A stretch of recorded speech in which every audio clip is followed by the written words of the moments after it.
Buenas noches a todos, qué alegría verlos. Hablábamos hace ya unos días que estuvimos en esta primera parte, que es muy importante a la hora del noviazgo, enamorarnos de una persona que tenga un proyecto de vida claro. No solamente nos enamoramos de alguien, nos enamoramos de sus sueños, de su vida, de lo que ella aspira para el futuro y por lo tanto es muy importante darnos el tiempo para conocer a esa persona. A veces nos confundimos y nos quedamos en que no, es que la pasamos muy chévere, es que me trata muy bonito, pero todas las personas con el pasar del tiempo no solamente reflejamos lo bueno, sino también lo no tan bueno y por eso es muy importante tomarnos el tiempo antes de llegar a ese compromiso llamado noviazgo para después no salir heridos o no voltear a mirar atrás y decir lo mejor que yo pude haber hecho fue no decirle sí a esta persona. Entonces tomarnos el tiempo y una cosa muy importante que era lo que cerraba la primera parte y es darle el primer lugar a Dios en tu relación es la clave para que esa relación pueda funcionar. Antes de enamorarnos de Dios. Así Ese es. es el primer lugar. es. Entonces, ese fue como el resumen de lo que hablamos. Exacto, súper. Y una cantidad de historias que contamos. Sí, se las perdieron, pero bueno, ahí las pueden encontrar en YouTube. Y entonces, llegamos a esa etapa maravillosa del matrimonio. Ustedes no se imaginan, cuando yo estaba preparando qué les iba a preguntar, yo dije, por Dios, o sea, es que yo no sé ni siquiera el pastor cómo le pidió, o sea, no sé nada, estaba muy emocionada, pero se me vino algo a la cabeza. Hubo algo que dijo Lore en lo del noviazgo, que era buscar a alguien con carácter, y bueno, pensábamos mucho en las cualidades de esa persona que estoy buscando, que encuentro, que me novio, pero yo tengo una pregunta para ustedes y es, a la hora del matrimonio, ya no qué estoy buscando en esa persona, qué tengo que tener yo que me hace decir, sí, me puedo casar. Entonces yo quiero en tres cosas básicas, yo sé que hay muchas, pero tres que sean fundamentales, que las debo chulear para yo decir, puedo dar este paso. Arranco. Hay algo muy importante para llegar a ese paso y es tener una estabilidad. ¿Una qué? Estabilidad. Repítalo más fuerte. ¿Una qué? La estabilidad es muy importante porque la estabilidad es la plataforma sobre la cual se construye el matrimonio. Entonces, algunas personas en la etapa de noviazgo atraviesan muchísimos cuadros de inestabilidad. Me explico. Entonces, en esa etapa pelean por todo, discuten por todo, son celosos, son tóxicos, que estamos, que no estamos. Hay mucha inestabilidad. Eso es un mal síntoma para pensar en un matrimonio, muchachos. ¿Por qué razón? Porque si de novios pelean, les tengo una noticia terrible. De casados se pelea más, griten amén. ¿Dónde están los casados que están aquí? Desde que yo me casé fue que perdí el pelo. Porque cuando tú llegas a esa etapa matrimonial, ahí tú estás con esa persona tal cual es, con lo bueno y con lo malo. Por lo tanto, cuanto más inestable sea, por ejemplo, en la parte emocional, tienes que prestarle mucha atención si esa persona cómo resuelve los problemas, si le gusta pedir perdón o no pide perdón, te dice que no quiere hablar contigo y te bloquea, o sea, te trata de una forma como inmadura y te elimina de Facebook y borra todas las fotos del Instagram y dice yo no quiero saber nada de usted, pero a los días se perdona y vuelve otra vez a recuperar todo.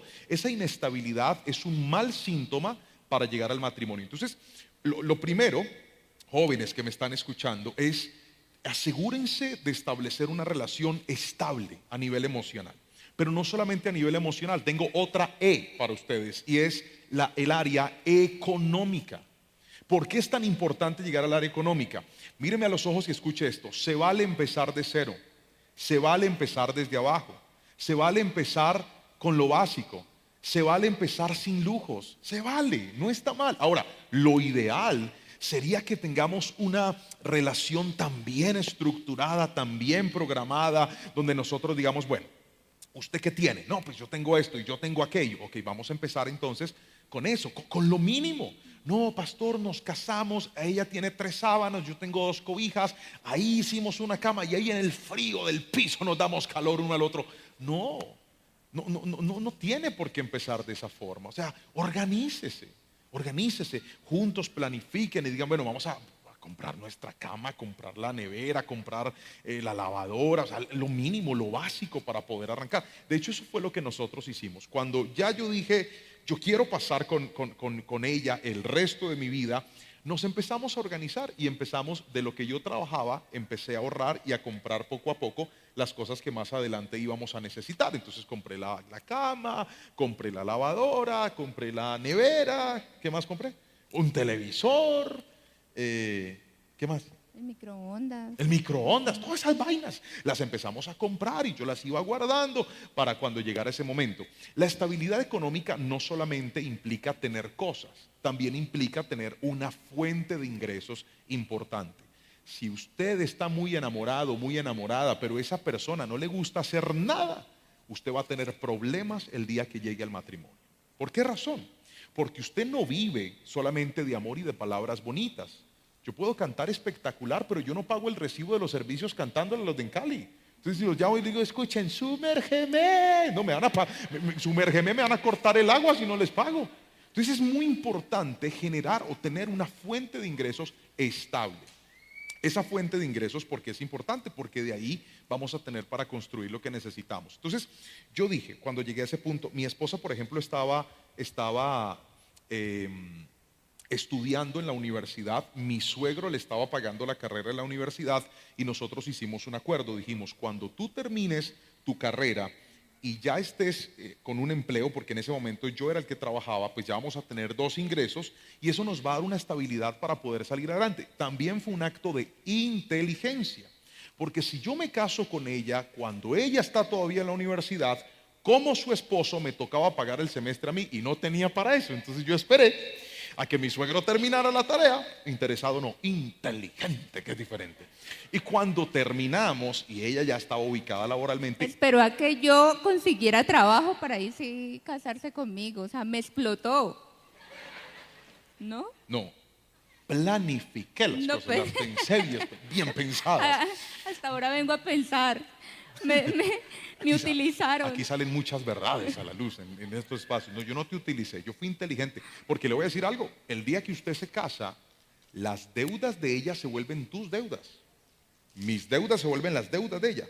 Y por eso es importante, dentro de esa estabilidad, conocer bien cómo está esa persona. O sea, tú qué tienes, a quién le debes, cómo está tu vida, qué cosas hay. Porque no hay nada más terrible que casarte con una persona que tú crees conocer y darte cuenta después que tiene una cantidad de guardados y una cantidad de cosas que no ha resuelto. Entonces, no solamente sus proyectos se vuelven mis proyectos, sus problemas se vuelven mis problemas, sus retos se vuelven mis retos. Entonces es importante conocerlos bien para poder dar ese paso y tomar esa decisión. Entonces, estabilidad emocional, estabilidad económica para poder tener una fuente de recursos. Y aquí viene la tercera, estabilidad espiritual. ¿Estabilidad qué? Más fuerte, ¿estabilidad qué? Espiritual. La Biblia dice que cordón de 3 dobleces difícilmente se rompe. Y a veces nosotros creemos que para construir una buena relación simplemente necesitamos estar bien los dos. Pues no, muchachos. Una buena relación demanda no solamente que ella esté bien, que yo esté bien, sino que también Dios esté en el medio. Eso es clave. Cuando yo dije eso, dije, esta es una mujer estable emocionalmente, tenemos con qué empezar a trabajar, no teníamos lujos, ahorita les vamos a contar un pedacito de esa historia para que está increíble, pero teníamos una estabilidad espiritual y yo dije, es una mujer de Dios, es una mujer sabia y prudente y tenemos una fuente de recursos, de trabajo con la que podemos sostenernos y empezar poco a poco a construir lo que el Señor nos ha llamado a hacer. Amén, amén, amén. Aparte, pienso que es muy importante y las casadas me van a entender un poquito y es el ser generoso, el egoísmo. Uy, es que cuando uno se levanta y uno es soltero y uno me levanto a la hora que quiera, no desayuno porque me da hambre como a las 12 del día, ya cuando el almuerzo, me baño si quiero me baño, si no quiero no me baño y el egoísmo es difícil. Por eso el ser generoso, generoso con tu tiempo, generoso con tus palabras, generoso con tus actos, eso es una clave. El hogar se trata de eso, de no tener egoísmo, de que por más cansada que esté, me tengo no por obligación porque soy la esposa, sino que lo amo, que me voy a levantar a atenderlo. Que lo amo que me voy a levantar a hacer algo para el servicio de mi esposo, de mi cónyuge. Entonces, 1, la generosidad. 2, la empatía. Porque nosotras estamos acostumbradas, y pues digo nosotras, porque las mujeres, difícil entender a una mujer, ¿cierto? Sí, todavía no lo logro. Y más en el periodo de cada mes es difícil. Amén.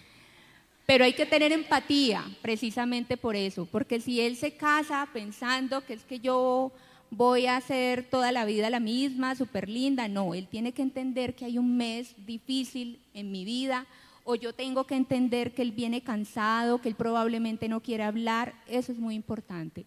Porque es que uno se casa y uno no, y él va a llegar y entonces me va a decir, hola mi amor, ¿cómo estás de linda? No, se casan y cambian, llegan y es como un puerto seguro ya. Llegué, me tiré a la cama, no le dije hola, no le dije nada, y uno es como que, pero se casó y cambió, ¿qué le pasó? No, es que él está cansado, todo el día ha estado hablando, todo el día ha hecho 1000 cosas, él quiere llegar a descansar a su casa, a descansar contigo, con su mujer. Les voy a contar una historia, aquí. Resulta que cuando yo llegué a ese momento de dije, listo, ya me voy a casar. Yo sentía que todo estaba preparado, pero había algo, yo tenía un gran temor para dar ese paso. Y les voy a decir la verdad, el temor era que yo decía, bueno, nos vamos a casar, pero económicamente no estamos muy bien. Y normalmente cuando uno llega a ese punto, pues las mujeres tienen muchos sueños, ¿verdad? Yo no he visto la primera que yo me caso ahí de cualquier manera, en cualquier parte. No, generalmente se sueña con un vestido bonito, con una fiesta bonita, con un lugar bonito. Y eso soñarlo es espectacular, pero materializarlo, cuando usted ya empieza a hacer llamadas, cuánto cuesta, cuánto vale, dónde es. O sea, nuestro matrimonio empezó en Grecia. Allá nos empezamos a casar. Y finalmente nos casamos en Cali porque no nos dio el presupuesto hasta Grecia. Pero así es, uno empieza a soñar y dice, la lista de invitados. No, usted viera, yo hice una lista como de 500 y al final como 50 nomás era el presupuesto. Porque así es, cuando ya te enfrentas a la realidad te das cuenta de que es un poco complejo. Ahora, nosotros, yo tenía mucho miedo, pero aquí viene una clave. Cuando tú no tienes recursos, pero tienes a Dios y amas a Dios y obedeces a Dios y sigues a Dios y le crees a Dios, escúchame lo que te voy a decir, Dios se transforma en el patrocinador de tus sueños. No, yo voy a repetir eso. Cuando tú no tienes recursos, pero tienes a Dios y le das el primer lugar y confías en Él y te portas bien, Dios se transforma en el patrocinador de tus sueños. Levánteme la mano derecha y dígame amén si me está entendiendo. Yo dije, me voy a casar. Le pedí matrimonio a ella y me dijo, casi que no me pide matrimonio. Estaba desesperado. Me dijo que sí. Listo. Hablé con mis suegros, porque eso hay que hacerlo. Hay que dar la cara. Mire, usted no puede dar pasos importantes con gente que no tiene compromiso. No puedes dar pasos importantes con gente que no tiene compromiso. Porque cuando tú das un paso importante con una persona que no tiene compromiso, en los momentos difíciles te deja solo, te deja sola. Entonces el compromiso se evidencia en cosas como esas. Yo fui a hablar con ellos, les pedí la mano, mi suegro me dijo, le doy el pie, la otra pierna, llévesela toda. Mi suegra me dijo que también, ellos estuvieron de acuerdo, mis papás estuvieron de acuerdo y empezó el reto. ¿Cómo vamos a hacer? ¿Dónde lo vamos a comprar? ¿De dónde va a salir? Pero por eso le dije hace un ratito que Dios patrocina los sueños de aquellos que deciden ser fieles. Yo hablé con unos hermanos de la iglesia, les dije, hermano, me voy a casar. ¿En serio? Sí, yo no. En ese tiempo, yo ya era el pastor de jóvenes o no, yo no me acuerdo. No, todavía no era el pastor de jóvenes. No, hermanito, no, tranquilo. Y empieza a llegar la bendición. Pero fue impresionante. Viene una persona y me dice, ¿y usted qué le va a dar a los invitados? Porque nos casamos en el otro templo que teníamos antes, que le cabían como 400 personas, era más pequeño que este auditorio. Entonces yo dije, no, pues yo quiero que toda la iglesia venga. ¿Y qué le va a dar? Y yo no sé, ¿vamos a darles torta o qué? Le dije, torta, yo se la regalo. Yo feliz, yo dije, ya tenemos la torta fue el primer milagro, la comida. Porque dígame la verdad, persona que se respete va a un matrimonio, ¿a qué? ¿A qué? Si ve, uno no va que a tomarse fotos, que uno va a comer. Ya tenía la torta de todo el mundo, ya. Y la bebida también me la regalaron para todos los hermanos. Después dijimos, vení mi amor, y los vestidos, ¿qué? Llegó la bendición del vestido de mi esposa. Vestido bellísimo, le llegó su vestido. Después dije, ¿yo con qué me voy a casar? Yo con un traje que tengo por allá de esos viejos. Me voy al centro, me compro una corbata donde la India. Estoy dando publicidad aquí gratis. Una señora que vendía corbatas a 10.000 pesos, como más o menos $2. ¿Quién le va a revisar uno la corbata en un matrimonio? ¿Eso es fino o no es fino? No, papá, y ante todo el caché, usted puede poner una corbata de herpo y se le ve linda, dígame a ver. Yo dije, me pongo mi corbata, mi traje, si algo lo alquilo por allá en un lugar, porque no tenía presupuesto para más. Pero en esas, viene un hermano de la iglesia, él ya vive fuera del país, y me dice, te quiero dar un regalo. Te voy a regalar tu traje de matrimonio. Y yo estaba feliz cuando me dijo, ya llegué de Estados Unidos, puedes venir a mi casa. Yo estaba parqueando afuera. Llegué, fui, entré. Me dice, ven, entramos a la habitación de él y va sacando 4 bolsas de trajes de unas marcas muy finas y las puso ahí y me dijo, escoja, hermanito. Yo voy abriendo esos trajes. No, qué belleza. Cuando me los puse, en ese momento toda la frialdad desapareció. Quedé sexy, lindo. Yo me veía espectacular. Yo nunca me había puesto algo tan fino. Yo me miraba así, me dice, pero hay un problema. Yo dije, este man me va a pedir que se lo devuelva cuando me case. Y me dijo, no, hay un problema, y es que tienes que escoger 2 porque te voy a regalar 2. Así que me casé con uno en la boda civil y espectacular. Me veía increíble. Y el otro me lo puse en el matrimonio. Alejito, no sé si, yo creo que le mandé una foto a Alejo. A ver, mira el traje. Bueno, están mirando a mi esposa, pero mira el traje. ¿Cómo la ve? ¿Cómo ve el traje? Mira ese traje tan espectacular. Cuando mi esposa me vio, me dijo, te lo quiero quitar. Yo le dije, espérate. Increíble, ahí está. Y mi esposa, bellísima. La iglesia, ¿están viendo la iglesia? ¿Sabe quién decoró la iglesia? Míreme. Yo mismo, con un amigo. Bueno, el burro por delante. Un amigo y yo la decoramos. Y una tía de mi esposa nos ayudó con las flores y todo eso. Ese día la iglesia se llenó. Pusimos unas lámparas lindas. ¿Y ve la lámpara allá arriba como al lado de mi cabeza? Por favor, le pido, no se concentre en mi pelo. Como usted puede ver, ha sido duro este. Gracias, Alejito, puedes quitar la foto y ya la gente me está recochando por el pelo. Fue muy lindo, fue muy lindo. El Señor nos dio la provisión de todo. Nos regalaron las argollas. Apareció mi suegro y nos bendijo con las argollas. Nos regalaron la recepción de los invitados. Nos regalaron un matrimonio regalado. Eso fue una bendición enorme. Y en el matrimonio hicimos lluvia de sobres. Entonces, lluvia de sobres, los que no conocen de qué se trata eso, es que todos los invitados te llevan en un sobrecito un regalo en dinero. Y tú pues lo recibes y lo cuentas y ajá. Entonces nos dieron lluvia de sobres en la boda.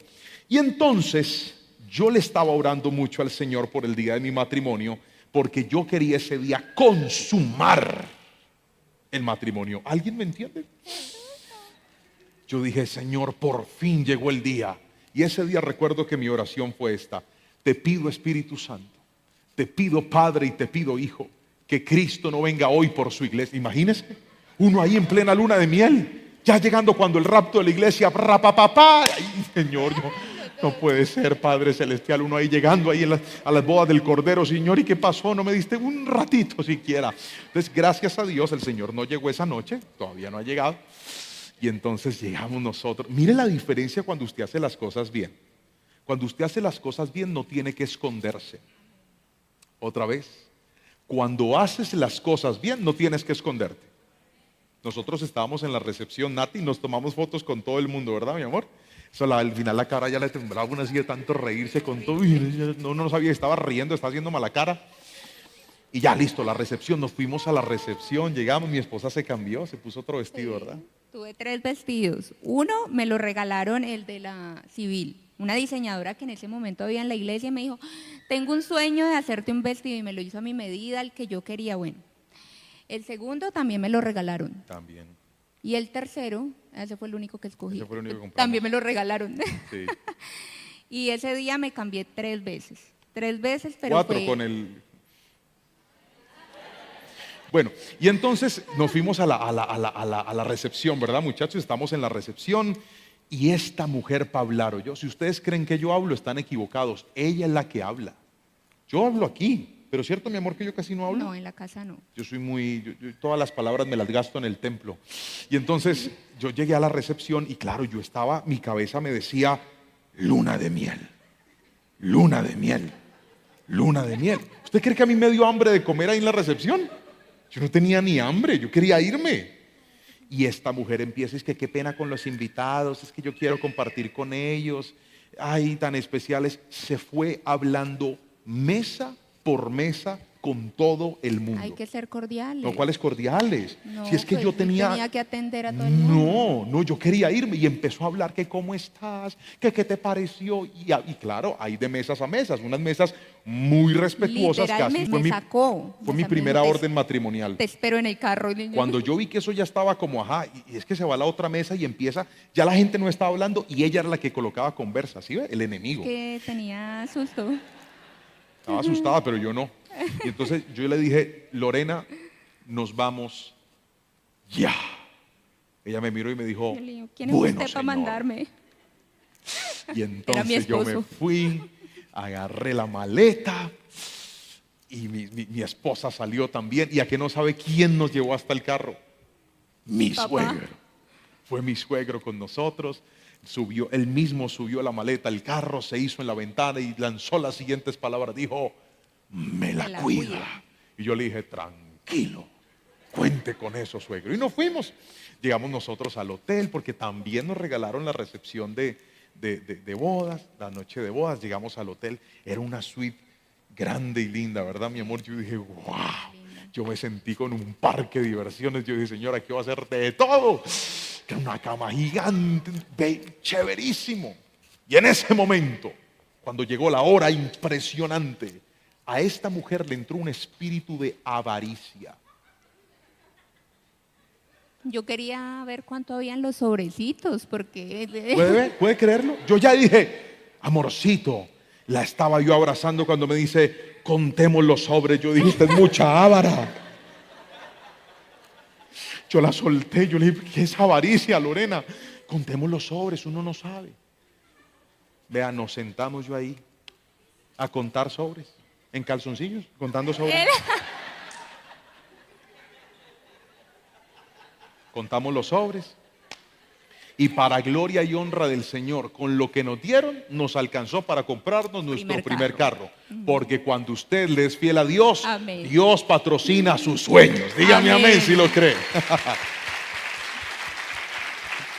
Y entonces después, ese vestido tenía una cosa que estaba amarrado desde aquí hasta por acá. Casi que no suelto de cordón. Yo era y dale. Pero al final ya no les podemos contar el resto, muchachos. Lo que les puedo decir es que cuando usted obedece a Dios, todo es mejor, más bonito y más chévere. Esa es la gran bendición, obedecer al Señor. Bueno, y la última. La última es disciplina. Dos indisciplinados no pueden. Disciplina es muy importante. El ahorro. La disciplina te lleva a conseguir esas metas. Y si tú te casas con un indisciplinado o una indisciplinada, pues los dos no van a llegar a ningún lado. Si la disciplina es la que te da el orden, la que te forma esos hábitos, la que te forma el carácter, pues ella es la que te ayuda a alcanzar esas metas. Entonces, para mí, si mi esposo habló de todo lo que era las tres cosas importantes, que era la estabilidad espiritual, económica, para mí es muy importante como mujer porque es que yo digo que ellos son la cabeza de la casa, pero nosotras somos el cuello de ese cuerpo. Y la cabeza no puede mantenerse en pie sin un cuello. Entonces, es muy importante la empatía, la generosidad y la disciplina en un hogar. Amén, muchísimas gracias. Nos tienen aquí así, con esa historia asombrados. Yo creo que más de uno hoy dice, sí, me voy a casar, y otros dicen, oh por Dios, ¿en qué me estoy metiendo? Pero precisamente en todo ese proceso de llegar a un matrimonio, ustedes se casan, luna de miel, espectacular, aterrizan a la realidad, ya, volvimos, estamos casados. ¿Cómo es el proceso de acople de una pareja que yo me lo preguntaba, una doctora me imagino súper disciplinada, súper metódica en todo. Y un artista, músico, comunicador, o sea, ¿cómo es ese acople de esas personas? No solamente en el matrimonio, sino después cuando llegan los hijos, cuando se tienen que poner de acuerdo en tantas cosas, ¿cómo se lleva a cabo ese acople sin morir en el intento? Es difícil. El acople es lo más difícil en una relación cuando ya están viviendo juntos. Y esa es la prueba de fuego en todos los hogares. Como lo dijiste, sí, por mi estudio tenía que ser disciplinada, tenía que ser muy concentrada, y a mí me encanta ponerme metas y alcanzarlas y seguir una estructura. Y yo soy de las que me levanto y organizo mi cama, porque el hecho de organizar mi cama me da como que listo, todo el ambiente está limpio, y un ambiente limpio y organizado me hace sentir bien. Y llego y me caso con una persona que literal se levantaba de la cama y no la atendía, que porque ¿para qué? Porque por la noche también se iba a volver a acostar, entonces ¿para qué le iba a atender si se iba a destender? Y yo decía, pero ¿cómo que se va a destender? Pues lógico que se va a destender, pero uno no puede vivir así. Y Juan Pablo no es cochino ni nada, pero pues venía en una mentalidad así lo habían criado probablemente, no sé. No me exigían, entonces yo la dejaba así, extendida. Decía, más tarde la voy a volver a destender, pues dejémosla extendida. Y ya, obviamente si estaba sucia, pues se lavaba, pero esto limpio, además porque yo soy obsesivo con el baño, ¿no? Yo me tengo que bañar como 3 o 4 o 5 veces al día, entonces yo decía, pues sucio no estoy. La disciplina, entonces, casarme con alguien así y decirle con amor que eso no es correcto. Es que con amor, usted era como me hablaba. Un día, pero les cuento, un día me fui yo a bañar, vivíamos los dos, ¿no? No, le tengo que contar, estamos abriendo el corazón. Estábamos viviendo juntos, ¿no? Y entonces, pues cuando uno se baña, ¿con qué se baña uno? No, pero es que ¿Con para cuál que jabón? bañar afuera del ¿Con qué se baño. baña uno? ¿Con qué se baña uno? Con agua. Claro, yo me bañaba, no sé qué, yo salía y entraba y dije, ¿quién dejó este baño mojado? Y lo peor es que lo dice como ¿me entiendes? Como con sarcasmo, nomás estábamos los dos. Dice que ¿quién? Y yo afuera secando mis, oigan, está como loca, ¿cómo que quién? Pues yo. Sea clara, o sea, dígame, séquelo. Pero no, empezaba a pelear. ¿Quién dejó esto así como un marranero? O sea, además me hice marrano. No. Entonces, ese acople es complejo porque en ese acople, miren, el acople no se logra hasta que usted no se quite lo que no deja que usted quepa en ese lugar. ¿Ha tratado de hacer que calcen 2 piezas de madera que no calzan? Usted tiene que cortarlas, limarlas, lijarlas y quitarles cosas para que empalmen una a la otra. Y el problema es que hay gente que quiere hacer acople sin quitarse lo malo. Si usted quiere acoplarse, se tiene que quitar lo malo. El problema es que hay gente que no se acopla porque lo malo que tiene cree que es bueno y el otro se lo tiene que aguantar. No, querido. El acople llega cuando usted reconoce que eso está mal. Yo tuve que entender un día que dejar la cama extendida no era bueno, era una costumbre mala. No era orden, era desorden. Lo que pasa es que, claro, a veces se lo dicen a uno de mala forma, a veces son muy fuertes, muy bruscos para hablar y pues uno no le entra de la misma forma. Pero cuando ya logras asimilar, hey, esto no está bien, el acople se genera. Y en mi caso era con ese tipo de cosas. En el caso de mi esposa, recuerdo que yo me enojaba y yo no le decía nada. Yo no le decía por qué yo no me enojaba. Yo quería que ella adivinara y que ella supiera por qué estábamos bravos. Entonces fue bien complejo ese proceso de acoplarnos, pero por eso es tan importante que cuando uno encuentra a esa persona y esté dentro de su proyecto de vida, muchachos, búsquense en personas que sean humildes, que sepan reconocer, que sepan agachar la cabeza, que sepan pedir perdón, porque no hay nada más terrible que compartir la vida con un soberbio que cree que siempre tiene la razón. Pido la palabra. La tiene. Por eso ahorita les decía que es muy importante ser generoso y dejar el egoísmo. ¿Por qué? Porque es que él venía de una familia y yo venía de otra familia. Entonces las costumbres, el carácter de todos nosotros viene de esa familia. Todo lo que como papá y mamá vivían, pues eso lo aprendimos, como papá y mamá hablaban, pues eso lo aprendimos y esa era la estructura que yo tenía.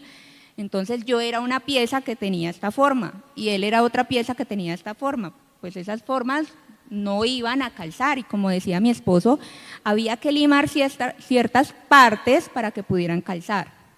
Y es ahí muy importante y que yo quiero que todos se lleven esta noche también, que hay, ya lo había enseñado en algún momento y esa fue una enseñanza que me quedó muy metida en el corazón, que hay dos tipos de mentalidades, la mentalidad fija y la mentalidad de crecimiento. Y la mentalidad fija es la que yo soy así, así me quedo y así me tiene que comprender todo el mundo porque es que así soy, así me criaron a mí. Y la mentalidad de crecimiento es aquella que dice, listo, yo soy así, pero hay nuevas formas de hacer. Es esa mentalidad que se capacita, que aprende y que es enseñable, un espíritu enseñable. Entonces, ustedes deben de tener un espíritu enseñable o un espíritu humilde para que otra persona pueda venir a enseñarle. Entonces, al entender yo, listo, él venía con su creencia de que la cama no se tendía y yo de que todo tenía que ser perfecto pues en la cama, muy organizado. Mi mamá era de las que barría, trapeaba como 13 veces, yo no sé, y todo el piso era limpio y yo venía así, yo tenía que entenderlo y sí, te lo dije con amor, ¿no? Bueno, pues no recuerdo.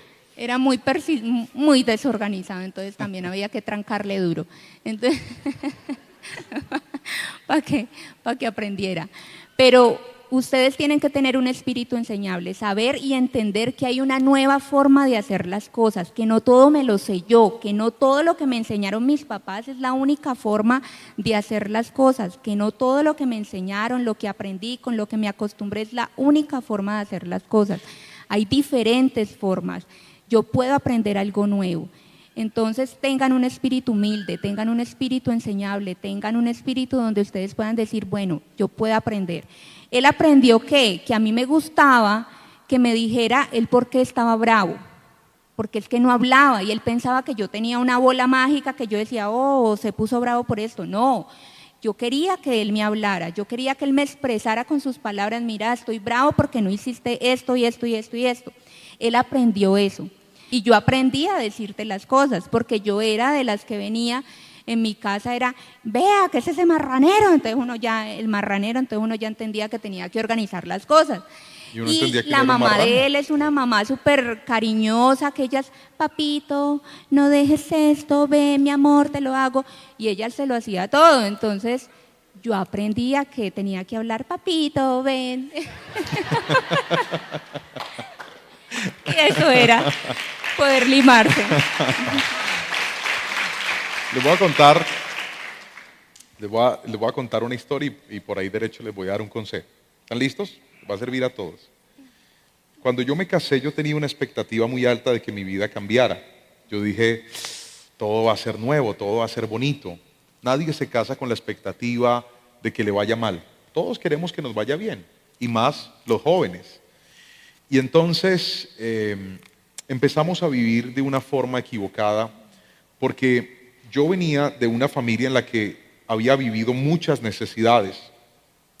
Por esa misma época lanzo un disco de música y me entra un delirio de artista impresionante. O sea, yo dije, ya ahorita yo voy a ser cantante, mija, tú no te casaste con Juan Pablo. Te casaste con el nuevo Alex Campos, mija, así que agárrate, vamos a vivir de la música, voy a viajar por todo el mundo, mis canciones van a ser conocidas. Si alguien alguna vez lanzó un disco o soñó con una producción o llegó a ese nivel, seguramente me entenderá un poquito. A mí me entró ese delirio. Entonces yo empecé literalmente, muchachos, a vivir como no podía vivir, a gastar lo que no podía gastar. En ese momento los bancos me abren puertas, entonces me dan tarjetas de crédito, yo muy puntual pagando mis cuentas de tarjeta de crédito. Entonces cuando tú eres puntual con tus pagos, ¿saben qué hace el banco? El banco dice, esta es una persona seria, vamos a prestarle más. Y me empezaron a abrir muchos más cupos financieros. Me ofrecieron créditos, tarjetas de crédito, y yo empecé a vivir literalmente como no podía vivir. Comprábamos ropa cada 8 días, comíamos en muy buenos restaurantes. Ella nunca me exigió absolutamente nada a mí. Era yo el que quería que ella no sintiera la diferencia de ya no estar con su papá, ahora estaba con su esposo, y yo dije, yo no quiero que ella sufra. Así que yo quiero que ella siga teniendo esa estabilidad. Y entonces caí en el desorden financiero. Y empecé a gastar y a gastar y a gastar. Y llegó un punto, muchachos, en donde literalmente me quedé sin con qué pagar. Me había comprado una camioneta casi que del año. Estábamos viviendo en una casa muy, muy chévere. Mi suegro, de hecho, tenía una casa aquí en Cali muy lujosa. Ellos estaban radicados prácticamente en Medellín. Él me dice, no, mi hijo, si quiere viva ahí en la casa. Y ahí cometí otro error. ¿Recuerdan que les dije que había comprado nevera, lavadora, todas estas cosas para empezar? Pues yo me agarré, regalé unas cosas y otras las vendí. Porque como estaba en la casa de mi suegro, yo no necesitaba eso. Entonces yo dije, no, pues ¿para qué? Aquí tengo todo. Y repito, le regalé unas cosas, otras las vendí. La plata se me volvió plata de bolsillo porque entonces, como estábamos en esa gastadera, hasta que, muchachos, llegué a un punto donde literalmente me tocó empezar a vender todo lo que tenía para poder tratar de pagar lo que debía. Y entonces llegué a un punto que era el punto en el que siempre debía haber empezado. Y es, uno empieza de abajo hacia arriba. Uno no vive como no puede, uno vive como puede. Y esa construcción es mucho más sana. Literalmente nos tocó, ¿cierto? De cero. De cero. Dijimos, vamos a comer en este restaurante, vamos a vender este carro, comprémonos un carro chiquitico y arranquemos otra vez y vamos poco a poco porque caímos en ese desorden. Y aprendimos y Dios nos dio esa lección. Todo lo que nosotros hemos tratado de construir a la carrera, dando esos brincos altísimos, Atajándonos los siempre caminos. nos va mal, siempre nos ha ido mal. Pero todo en lo que hemos dicho, vamos poco a poco, vamos paso a paso. Con esto nos alcanza, listo, empecemos con esto. Vamos a ahorrar, vamos a comprarlo poco a poco, hasta que tengamos con qué. Cuando lo hacemos de esa forma, hemos visto la bendición de Dios. Así que, muchachos, un consejo en este punto: no se aceleren, no traten de mostrar lo que no tienen, no trate de aparentar. Usted no tiene que quedar bien con nadie. La mayor bendición no es lo que usted debe, la mayor bendición es lo que usted tiene, así sea poquito. Dígame amén, por favor. Esa es la verdadera bendición. No, pastores, que denle ese aplauso fuerte al Señor. No, pastores, que los bancos me prestan y me dan. No se goce por lo que el banco le presta.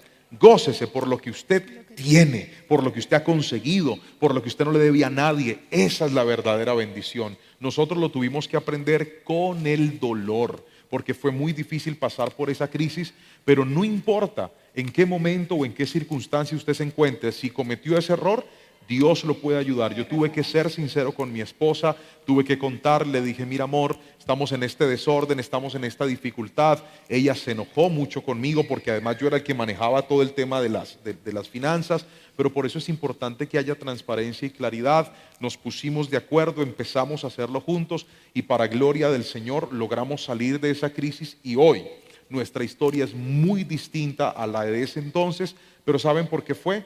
No solamente porque Dios es muy bueno y su misericordia es para siempre, sino porque Dios bendice a la gente ordenada.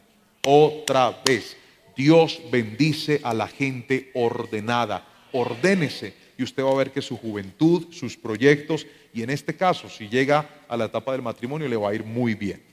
Amén, paz. Y bueno, ya para ir cerrando este tiempo, a mí me llamó muchísimo la atención que cuando compartíamos la historia del noviazgo y todo lo demás, muchachos, recibimos una cantidad de comentarios, ¿cierto, Paz? De gente casada, soltera, ennoviada, viudos, divorciados, o sea, algo que nunca nos imaginamos.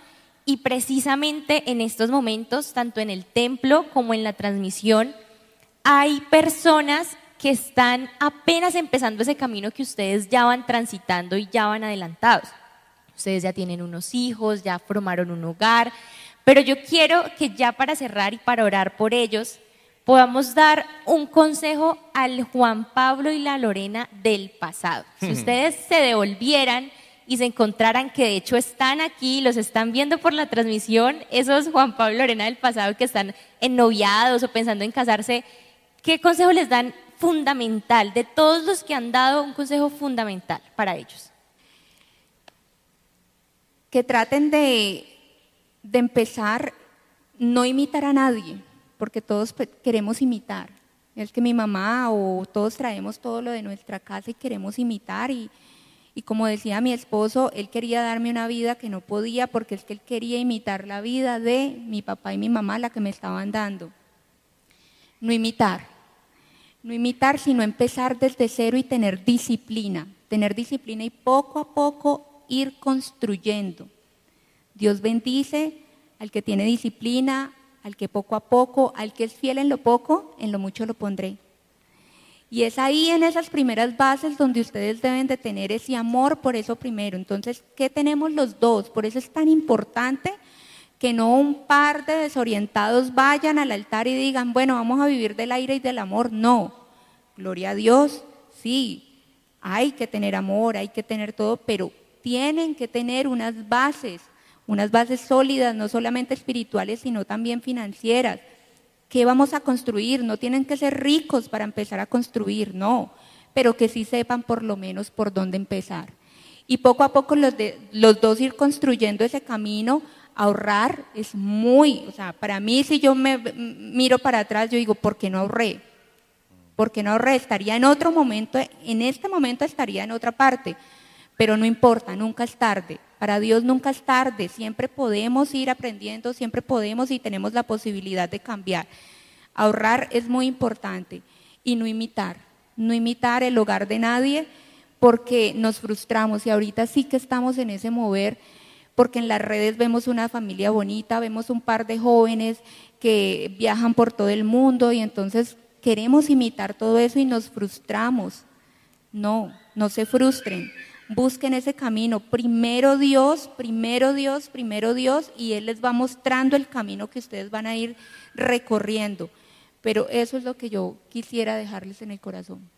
Y yo le diría al Juan Pablo del pasado que no viva como no puede, que todo el dinero que se va a gastar en ropa, restaurantes, lujos que no tiene ahorita cómo sostener, mejor se meta en un proyecto de vivienda, compre un apartamento, vaya pagándolo, porque seguramente si el Juan Pablo del pasado hubiera empezado así, hoy en día tendría mínimo un apartamentico propio donde tener un ahorro o donde estar con su familia, pero no lo hice por mi desorden. Eso le diría al Juan Pablo, sea más ordenado. Gracias al Señor, algunas personas creen que estos consejos son solamente materialistas y créame que no. Nosotros fuimos un hogar muy espiritual, Dios siempre ha estado con nosotros, siempre hemos estado en la iglesia, siempre hemos servido al Señor, siempre hemos amado a Dios. El problema es que nuestros errores estuvieron en otras cosas en donde no fuimos ordenados. Y para que un hogar, para que una relación, para que a tu proyecto de vida le vaya bien, no tienes que pensar solo en algunas cosas, tienes que pensar en todo. Eso creo que va a ser muy, muy funcional. Ese sería el consejo al Juan Pablo del pasado. Bueno, muchísimas gracias y quiero, Paz, que asimismo a estas personas, a todos nosotros, me incluyo, que estamos empezando a recorrer ese camino, nos regales una oración, que Dios nos dé mucha fortaleza para pasar por todos esos momentos que yo sé que vienen y que asimismo nos dé sabiduría para poder llegar a donde sea que lleguemos siempre con Dios. Amén. ¿Se pone de pie? Oremos. Hay un texto en la palabra que dice así. Proverbios 21:5 dice: los planes bien pensados y el arduo trabajo llevan a la prosperidad, pero los atajos tomados a la carrera conducen a la pobreza.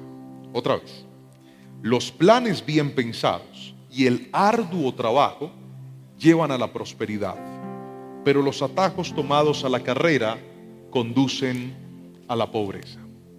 Muchachos, jóvenes que me están escuchando, adolescentes, personas que están a punto o en medio de su construcción de proyecto de vida, si hay algo que te va a ayudar muchísimo es que seas ordenado, que te ordenes, que te programes, que pienses bien las cosas, que no te muevas a la ligera, no dejes que el afán te haga tomar decisiones locas, porque uno da pasos con emoción, pero se mantiene con orden, y es muy importante desarrollar esto en nuestra vida. Algunos vimos en el hogar de nuestros padres un ejemplo maravilloso a seguir. Otros dicen: no, pastor, si yo le doy una miradita al hogar de mis padres, tengo que decirle que no hay mucho que aprender, porque tal vez hubo desorden, separación, problemas, y yo no quisiera repetir un hogar así.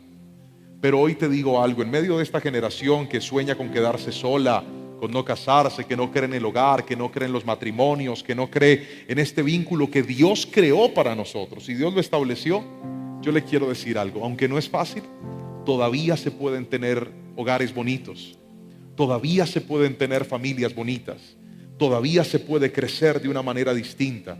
Yo sé que este mundo está cada día más y más quebrado, pero Cristo puede darnos una mejor vida.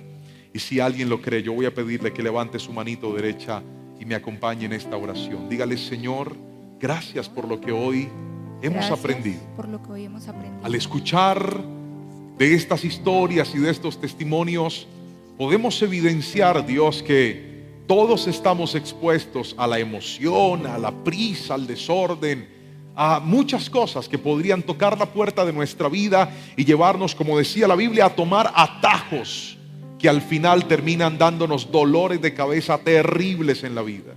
Ayuda, Señor, a cada joven, a cada persona que está en este lugar, en la etapa que se encuentre, en el punto en el que esté. Algunos ya lo pasaron, otros están a punto de vivirlo, otros van a enseñarle a las nuevas generaciones. Por favor, ayúdanos, Señor, para que no caigamos en los mismos errores y podamos ver tu favor y tu bendición. Y hoy tomamos ese principio cuando nos enseñaste que aquellos que te dan el primer lugar a ti y te honran, tú vas a patrocinar sus sueños. Yo declaro esa palabra sobre cada uno de nosotros y bendecimos tu nombre, adorándote y honrándote en el nombre poderoso de Jesús. Que alguien diga un fuerte amén y amén en esta noche.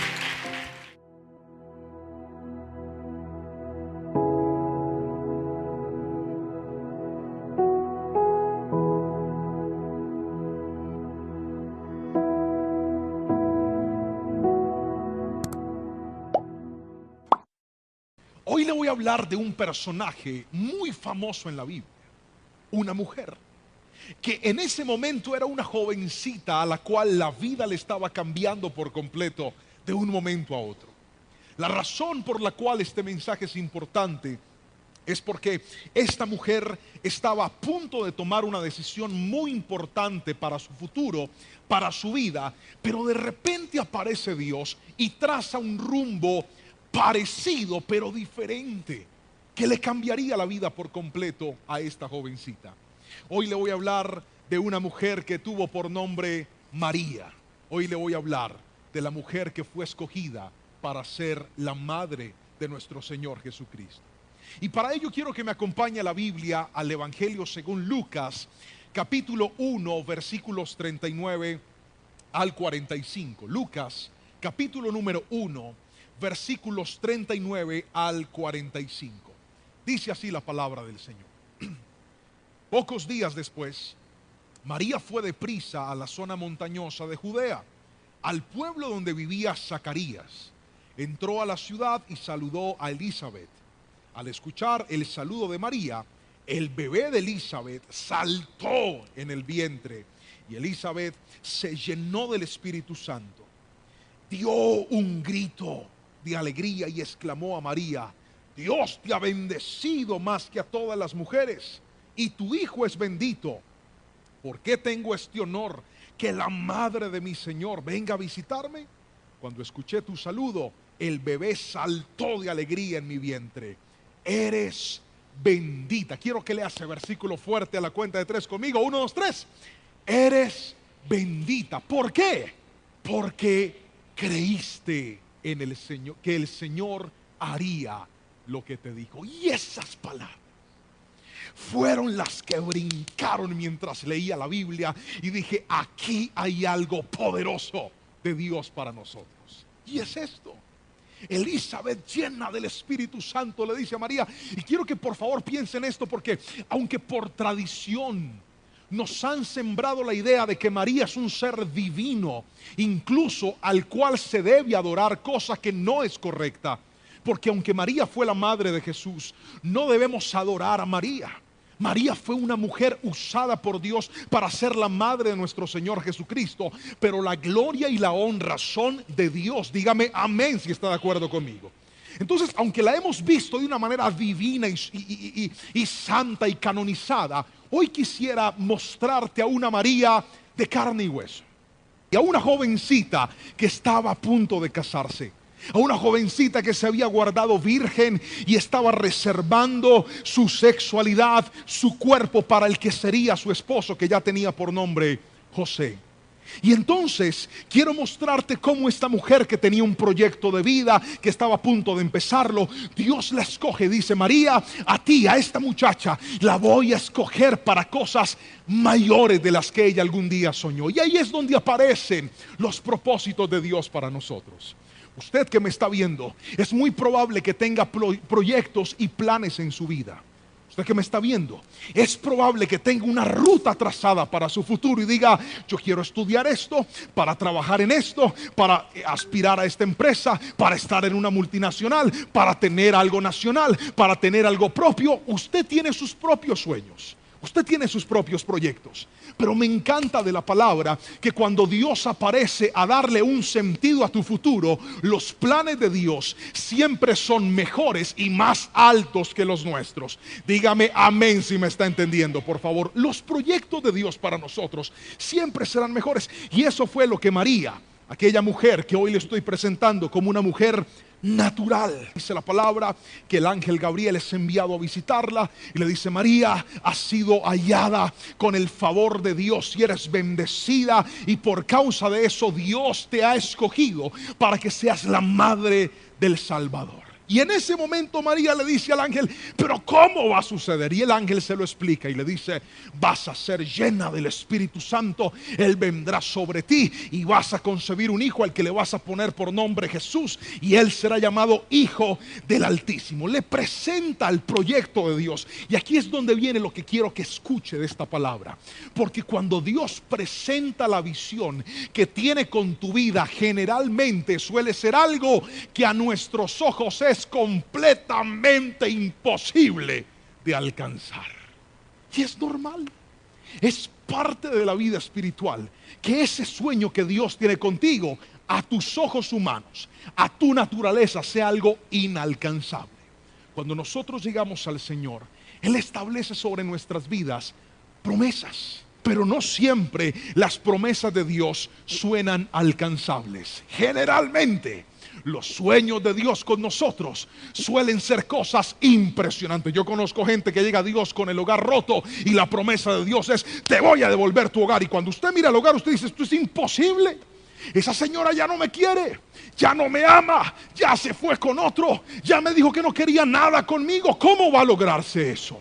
No se sorprenda si lo que Dios le está prometiendo a su vida para su futuro hoy parece algo inalcanzable. Con la historia de María y con lo que a esta mujer le tocó vivir, hoy le voy a presentar un tema que hemos titulado de la siguiente manera. Léalo conmigo fuerte, por favor. 1, 2, 3. Creer sin entender. Y de eso es de lo que hoy le voy a hablar. Porque María, con su vida y con lo que hoy le voy a predicar, nos dio una gran lección de cómo la gente puede cambiar su vida cuando aprenda a llegar a este nivel. ¿Cuál nivel, pastor? Creer sin entender. No es fácil, porque generalmente nosotros creemos en lo que entendemos. Generalmente nosotros creemos en lo que conocemos. Generalmente nosotros creemos en lo que está dentro de nuestro control. Permítame darle un ejemplo. Usted se va a la constructora porque quiere comprar apartamento. A la cuenta de 3 grite amén. 1, 2, 3. Uy, pero ese amén tan flojo no sirve. Otra vez, 1, 2, 3. Usted llegó a la constructora y la constructora le dice a usted: le voy a mostrar un apartamento modelo. Usted no compraría un apartamento que usted no vea, ¿o sí? Usted tiene que conocerlo. Entonces usted entra y ve de repente la cama y ve de repente la decoración. Usted ya se imagina viviendo allá adentro. ¿Cuántos han ido alguna vez a una feria de esa? Levante la mano y yo los veo.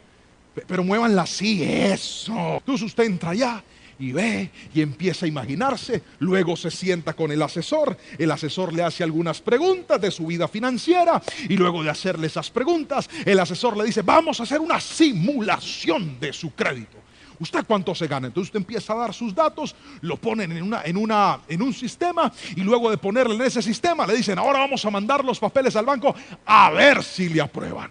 Y una vez el banco le dice que le va a prestar a cierto interés y que las cuotas le van a quedar de tanto, aunque usted no tiene el apartamento todavía, usted sale contento porque sabe que lo va a tener. La razón es esta: usted está creyendo en algo que está entendiendo cómo lo va a obtener.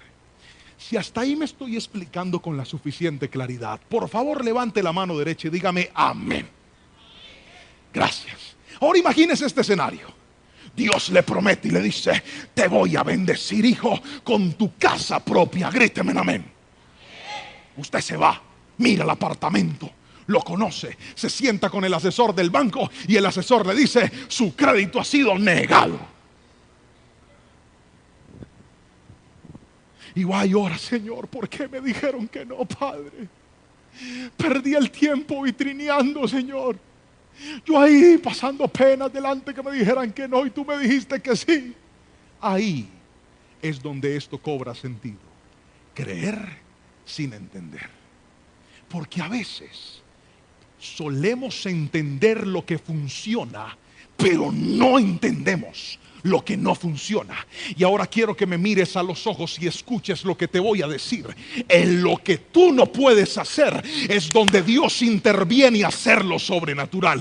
En lo que tú no eres capaz, que tú dijiste, pero yo hice toda mi parte y hasta ahí ya no puedo. En lo que tú no puedes es donde Dios entra en acción y dice, te voy a mostrar que eso que tú no estás entendiendo es lo que yo soy capaz de hacer. Te voy a mostrar que eso que en tus fuerzas no puedes resolver, yo lo puedo resolver. Te voy a mostrar que pasaste tus papeles, tus documentos para entrar a la universidad, y esa plata que no tienes para pagar el semestre es lo que yo puedo hacer. Dios obra en la gente que aunque no entiende, aprende a creer en el poder sobrenatural de Dios. Si alguien me está entendiendo, dígame amén en esta noche, porque eso es lo que Dios quiere.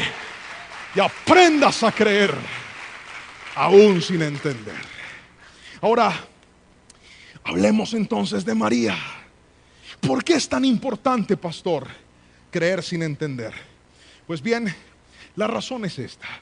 A veces entender, en lugar de hacernos bien, nos hace mal. Levante la mano todos los que alcanzaron a vivir la época antes de la invención del celular, o que se acuerdan de la vida sin tener celular. A ver, levante la mano, yo los veo. Los que se acuerdan de la época de los teléfonos fijos, muevan la mano así, por favor. Es que yo quiero decirles que ustedes están viejos. Aleluya. Ya están acá, no, ya están viejos. Griten amén. Hasta ahora yo me pinto las canas, igual está viejo. Y entonces, en esa época, poco entendíamos, pero mucho creíamos. Ustedes de su casa, con un teléfono de rosca, pactaba una cita con alguien y le decía, a ver, regáleme un nombre cualquiera de una mujer. Fanny. Hola Fanny. Fanny Faisuri. Hola Fanny Faisuri. Te invito a tomarnos un helado. A comernos. El helado no se come, se toma, se come. Comernos un heladito. Listo, James Jacobo, ¿dónde nos vemos? No, veámonos ahí en el Dari de la Paso Ancho a las 3. Listo. Usted colgaba y usted sabía que pasara lo que pasara, Fanny Faisuri llegaba al Dari a las 3. ¿Sí o no? ¿Amén o no amén? Y usted se iba para el Dari, se sentaba en el Dari a esperar tranquilo, porque esa mujer llegaba porque llegaba. Y usted tenía tranquilidad, usted no iba en el bus o en el taxi angustiado. ¿Será que Fanny Faisuri se iba a ir? ¿Por dónde será que va? A usted eso no le importaba. Usted sabía que una vez la cita estaba pactada, esa persona iba a llegar. Ahora mire lo que pasa hoy en día. Usted le dice hoy en día a una persona, nos vamos a ver, ya Dari pasó de moda, ahorita es Popsi. Nos vamos a ver en el Popsi de Pacific Mall. Griten amén. ¿A qué horas? A las 4. Usted va en camino y usted empieza a chatear. ¿Dónde estás? ¿Ya saliste de la casa? Compárteme la ubicación en tiempo real. Y note esto.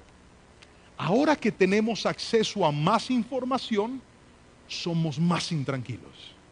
Nos impacientamos. ¿Será que sí iba a llegar? ¿Será que sí iba a venir? ¿Por dónde será que viene? ¿A dónde va a llegar? Hay momentos donde de tanto tratar de entender, la fe se minimiza y se pierde la tranquilidad. En mi casa estamos pasando por una situación de prueba con la salud de mi esposa. Agradezco sus oraciones. Cada vez que se acuerde, ore por la salud de mi esposa. Gracias por eso. Y yo sé que es una temporada en la que Dios va a avivar nuestra fe como hogar.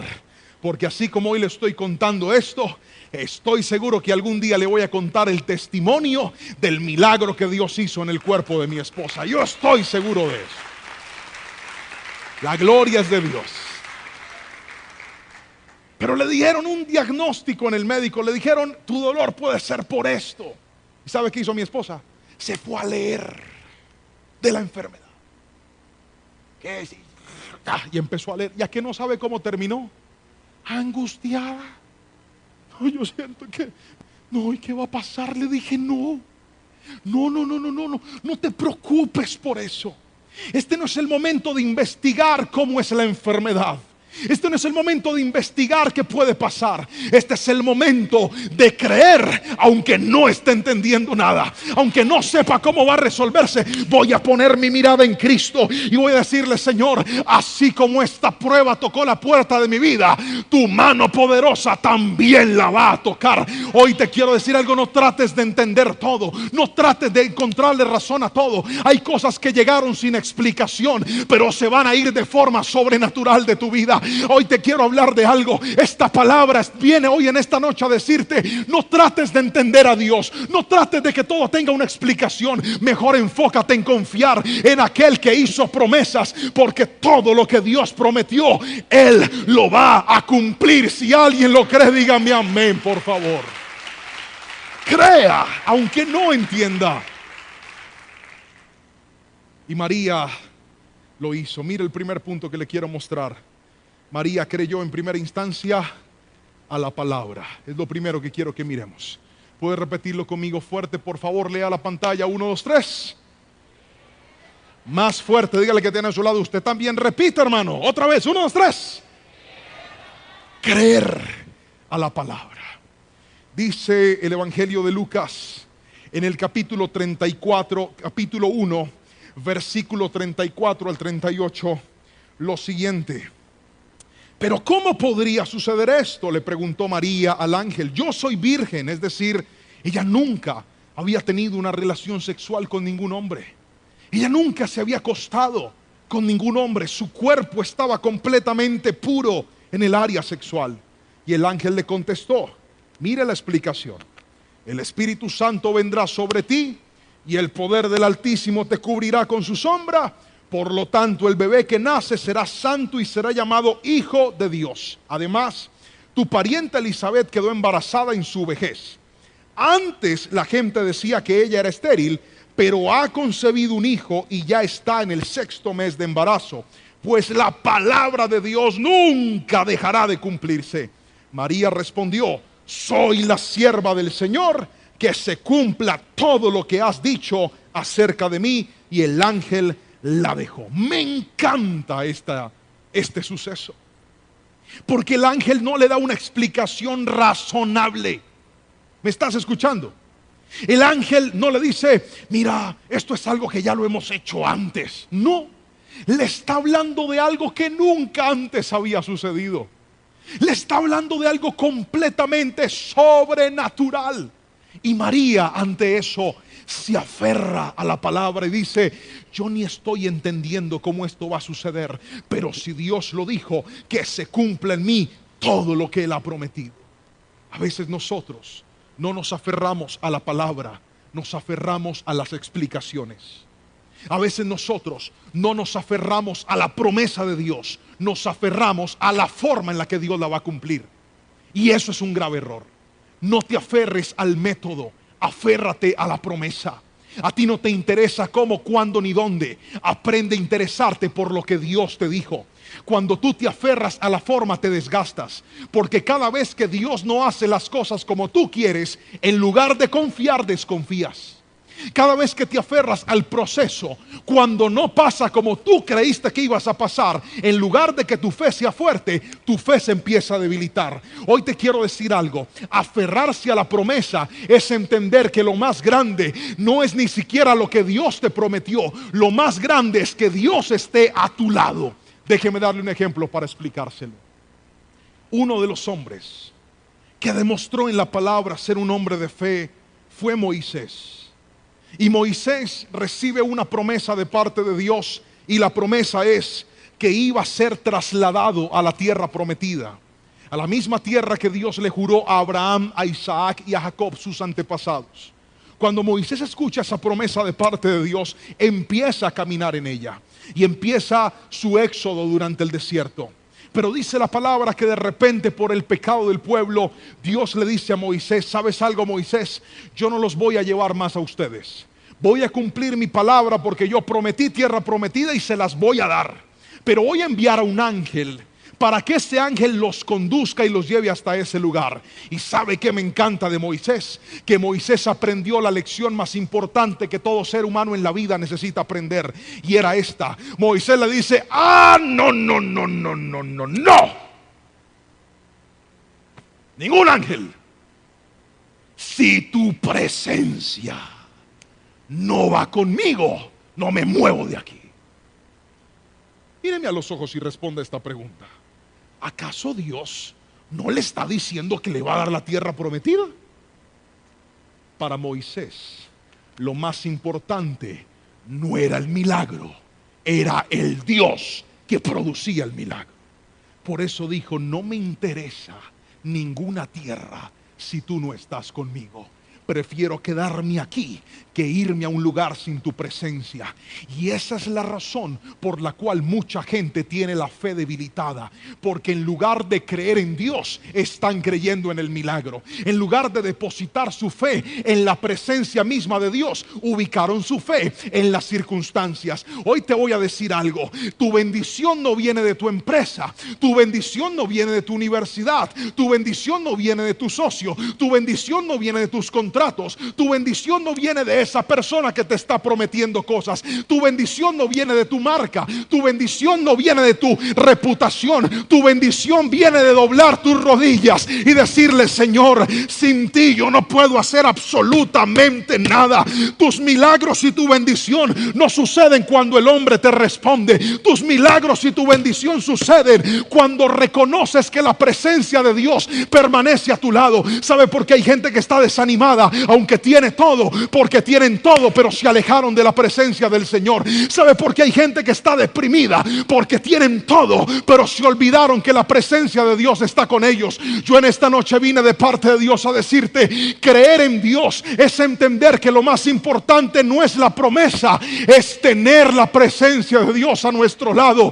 Vuelve a apasionarte, vuelve a llenarte de Dios, y te vas a dar cuenta que todo lo que Dios prometió, Él lo va a cumplir. Pero nada de eso se compara a tenerlo a Él con nosotros. Si alguien me está entendiendo, por favor dígame amén.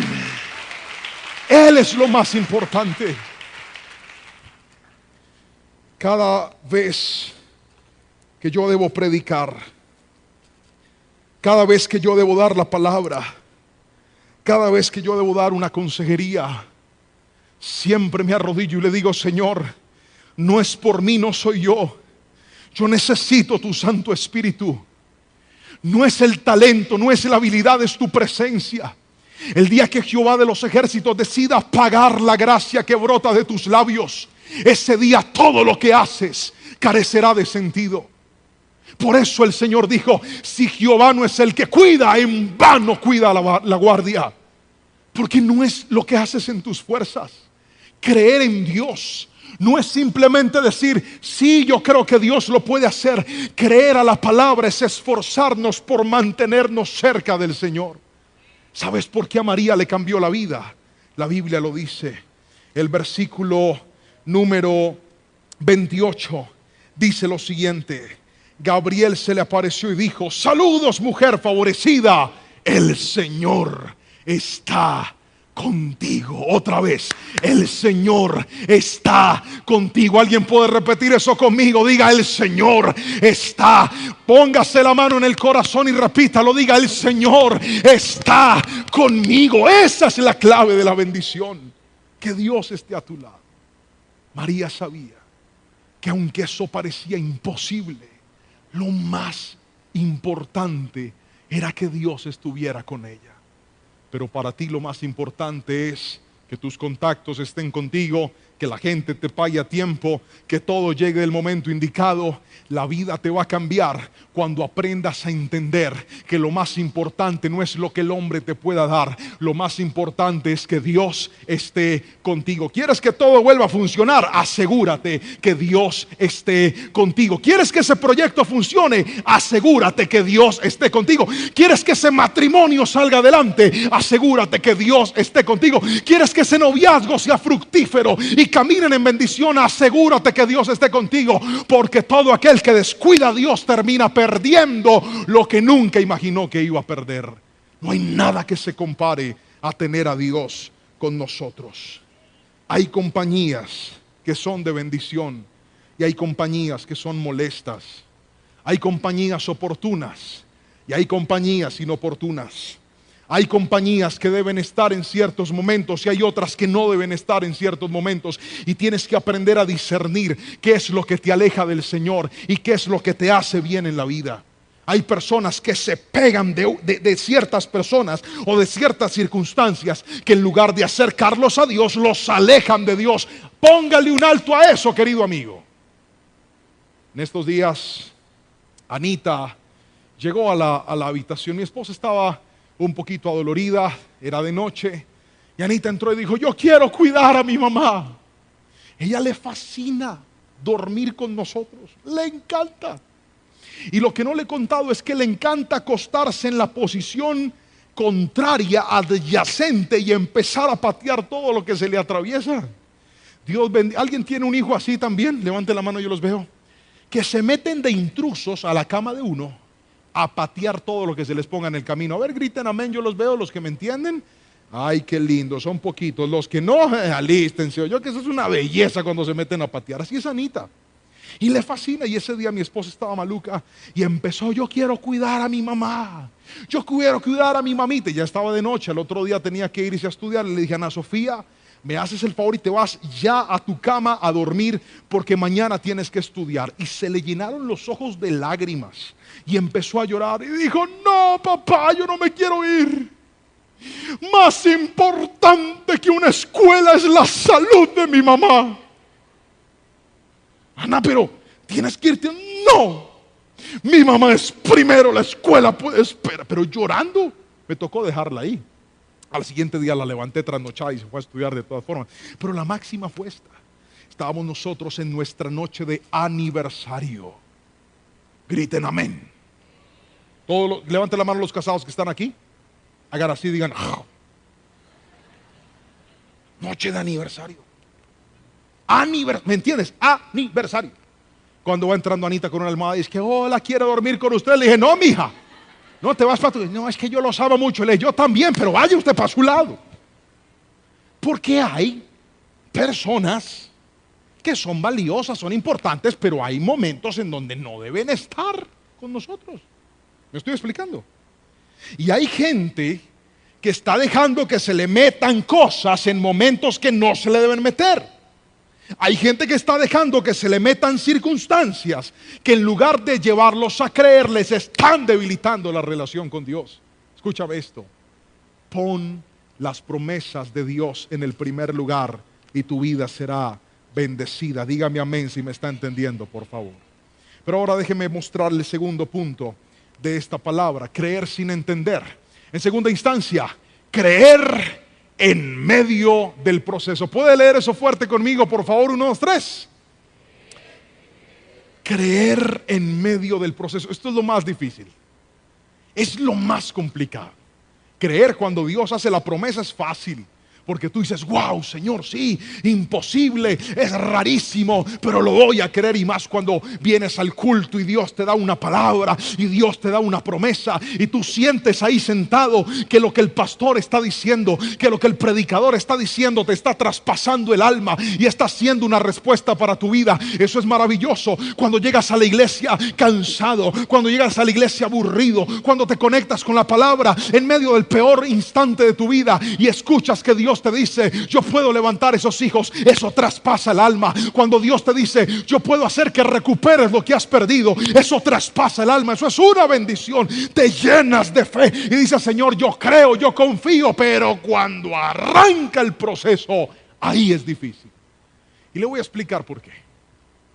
María tuvo que vivir un tremendo proceso. Yo siento que si alguien podía darse el gusto de caminar en una maravillosa promesa de Dios, pues era María. La escogen para ser la mamá del Mesías, la madre de nuestro Señor Jesucristo. Yo me imagino que María dijo, wow, en mi vientre viene el Salvador de la humanidad. He sido hallada, favorecida por Dios. En fin, creo que Dios va a hacer todo bonito delante de mí. Pues imagínense que no. El proceso de María estuvo acompañado de una serie de dificultades que le voy a mencionar en este instante. Primero, les pedí que me colocara una imagen. Arranque a leer pues. Su prometido, o sea José, diga conmigo José. Fuerte, diga José. Pensó en abandonarla en secreto por algo que ella no había hecho. Además, tuvo que lidiar con la calumnia y la estigmatización. Eso lo dice Mateo capítulo 1, versículo 19. O sea, ella no había hecho nada. ¿Qué había hecho María? ¿Qué había hecho malo María? Nada. Pero solo por esa promesa fue estigmatizada. Y es, ahí esta muchachita está embarazada sin casarse.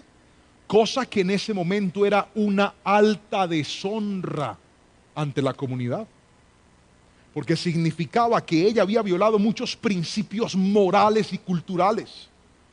Y no solo eso, el esposo que debía acompañarla en el secreto, él dice, no, yo no puedo estar así, yo no puedo soportar esto. Gracias a Dios que el ángel viene y le dice, no José, no la abandones porque ahí está Dios metido y tú también eres importante. Yo no sé si usted lo sabía, pero Jesús es descendiente de la tribu de David, no por María, María era levita. Jesús era descendiente de la tribu de Judá, la tribu de los reyes, por José, que era de esa tribu. O sea que José era muy importante en la vida de Jesús. Y gracias a Dios, el ángel lo convence y José decide quedarse. Pero María tuvo que lidiar con esto. Otro, no tuvo relaciones sexuales con José hasta que Jesús nació. Eso lo dice Mateo 1:24. Él no la tocó. Luego, cuando ya Jesús nace, pues María y José consuman su matrimonio y producto de esto tienen hijos que corresponden a los hermanos de Jesús. No lo digo yo, lo dice la Biblia, la palabra del Señor. Pero tiene que pasar por un tiempo de consagración, por un tiempo de evitar las relaciones sexuales, aunque en ese momento ya ella tiene que empezar de alguna manera una relación más cercana a José. Ella evita a José, tiene que guardarse, es parte del proceso de María. Lo siguiente es que da a luz a su hijo en un incómodo pesebre.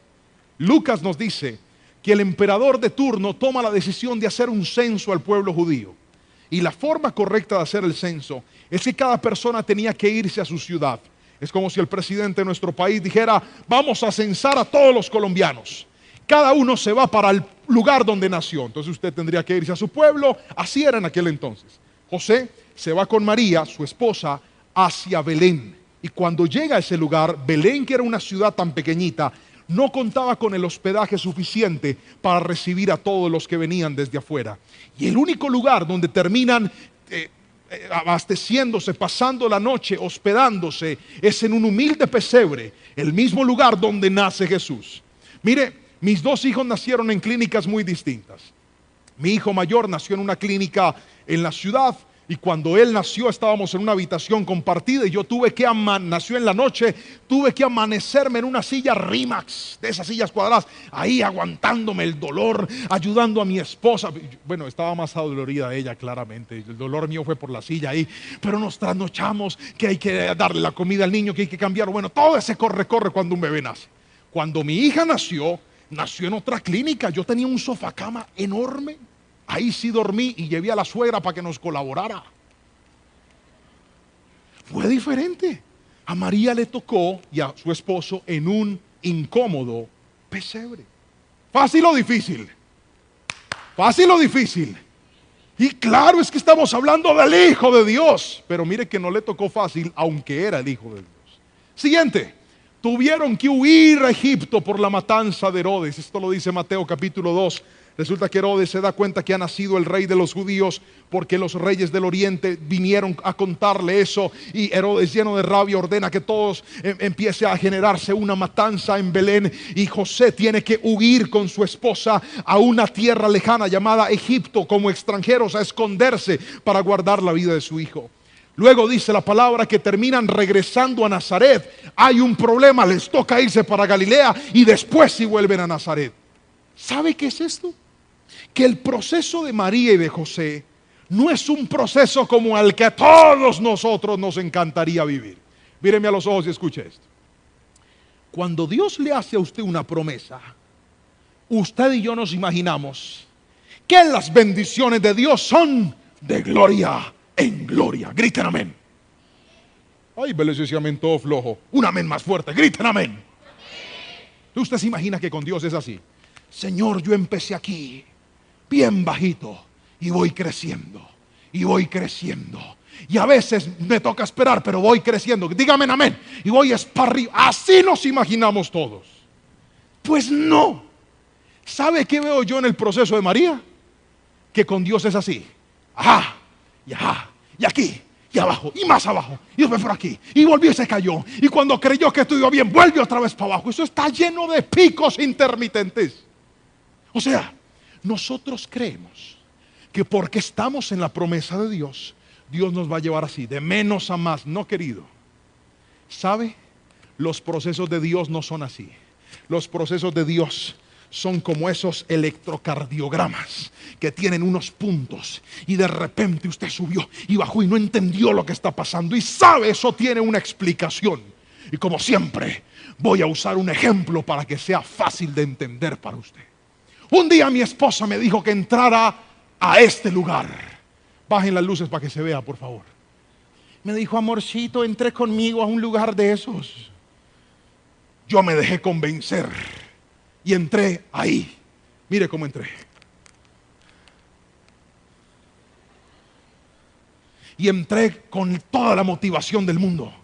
Y estando ahí, determinado a perder la barriga, a quitarle una cuota de fealdad al cuerpo, empieza el instructor y dice: ahora vamos a subir una montaña. ¿Cuál montaña? Uno está ahí parado, en el mismo lugar.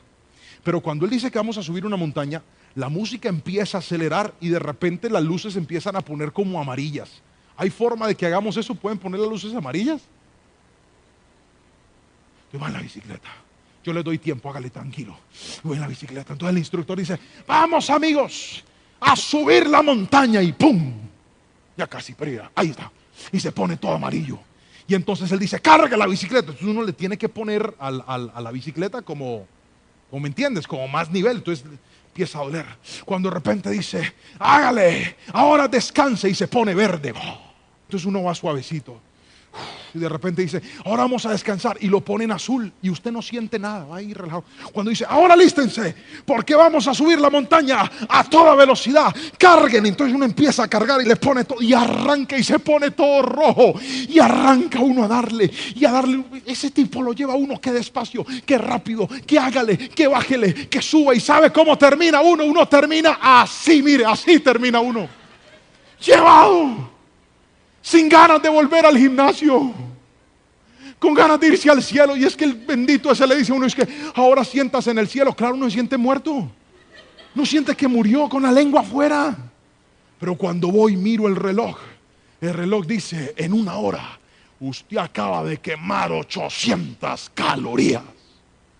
Qué vaina tan tremenda.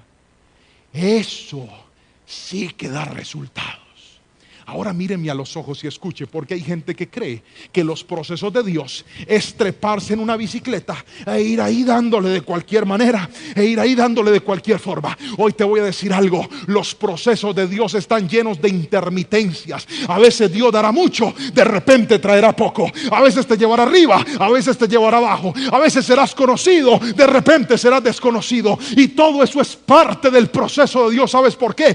Porque eso es lo que da resultados a la vida. Yo no sé si alguien me está entendiendo en esta noche, pero quiero que me diga un fuerte amén todo el que hoy dice: Señor, aunque el proceso sea difícil, voy a creer en ti. Dígame amén en esta noche, por favor. Aunque sea complejo, hay que observar la vida de María. Esta mujer, repito, vio una cantidad de situaciones adversas, pero ninguna de esas situaciones debilitaron su fe. Porque en cada una de esas circunstancias, María hizo, junto con José, lo que Dios le mandó a hacer. ¿Cuántas veces nosotros, en medio de lo difícil del proceso, creemos que la solución es soltar todo? Creemos que la solución es salir corriendo. Creemos que la solución es no seguir más. ¿Sabe qué me llama la atención? Porque hay gente que dice: pastor, ¿cómo hago para saber, en medio de la crisis, qué es lo que debo hacer? Míreme a los ojos y escuche lo que le voy a responder. En medio de las dificultades, José no estaba diciendo: bueno, María, vámonos para Egipto porque la profecía dice que ahora tenemos que ir para Egipto. No. Para José era una circunstancia que él no podía controlar. Para ellos era un problema que llegó de forma inesperada, inexplicable.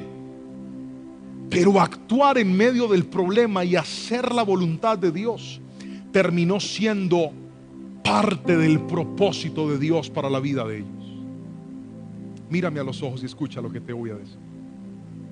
Tal vez hoy estás en el peor de tus procesos, en el más difícil de todos, en el que sientes que no entiendes a Dios, e incluso en el que tu fe, la que un día estaba tan alta y tan fuerte, hoy está debilitada.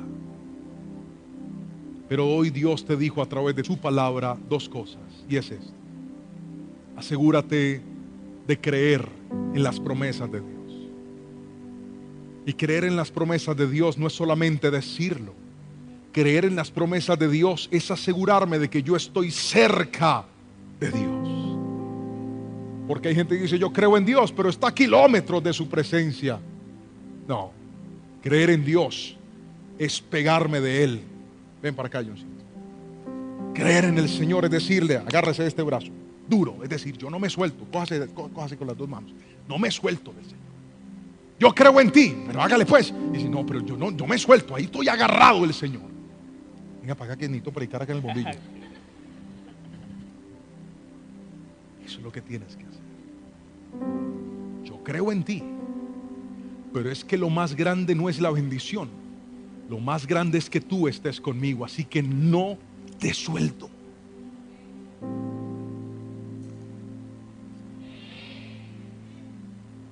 Y lo segundo es esto: aunque no entienda, sígame, por dónde me vas a llevar, aunque no entienda por qué a veces me haces bajar y a veces me haces subir, y por qué otra vez para abajo, pero ¿cuál es esa molestadera? Señor, póngase de acuerdo, sí o no. Y a veces Dios dice sí y no.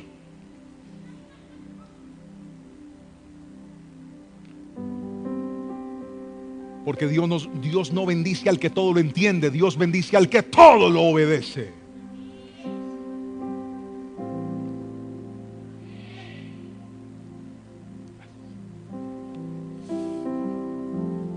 Está parando la circulación. Hace como 2 meses entré en una crisis de fe. Porque algo que Dios me dio, muy bueno, muy funcional, de repente dejó de funcionar. Es como si Dios te da un pozo del que sale agua, pero de repente ya no empieza a salir más agua. ¿Alguien me entiende? ¿Alguien entiende lo que le estoy diciendo? Y entonces entré en una crisis de fe. Y empecé a hablarle al pozo y le dije: ¿qué hubo, pozo? Y entonces, pozo, vamos, pozo. Y tomé, quiero que entienda la alegoría que le estoy diciendo, y tomé una pala y empecé a abrir más el pozo. ¿Qué hubo, pozo? Reacciona, pozo. Hasta que un día en oración Dios me pegó un regaño que hasta el sol de hoy me quedó clarito. Y me dijo: oiga, hijo, Señor, suelte esa pala. Y acuérdese de esto: su bendición no es ese pozo, su bendición soy yo.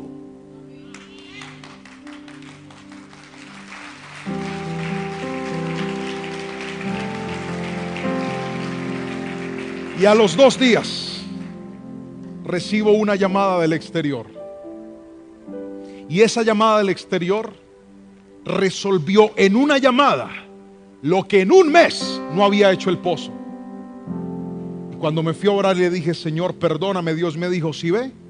Usted no depende de ese pozo, usted depende de mí. Termino como empecé. ¿Quiere ver la bendición de Dios en su vida? ¿Quiere que su futuro cambie? ¿Quiere tener paz? ¿Quiere disfrutar? Aprenda a creer aún sin entender.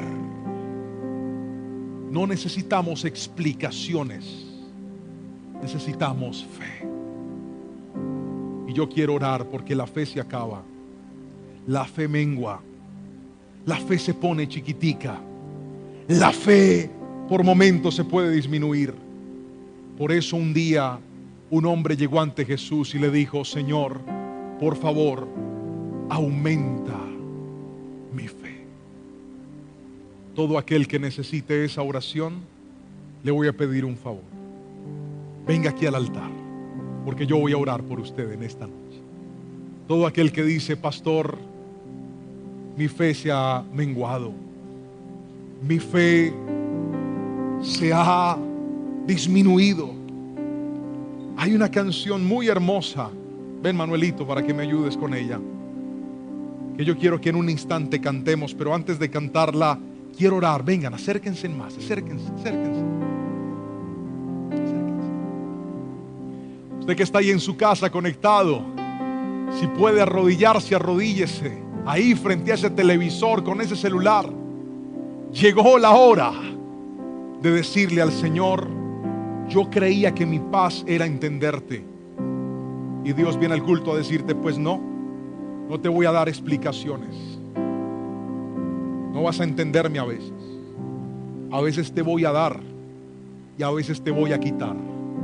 A veces te voy a hacer visible y a veces te haré invisible. A veces te van a aplaudir y a veces te van a ignorar.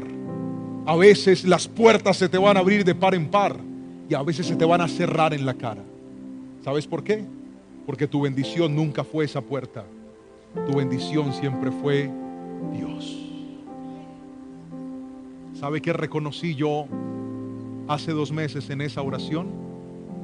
Reconocí que estaba tan preocupado por ese pozo que hasta se me había olvidado Dios. Estaba tan angustiado por ese pozo que no estaba dando agua, que lo volví un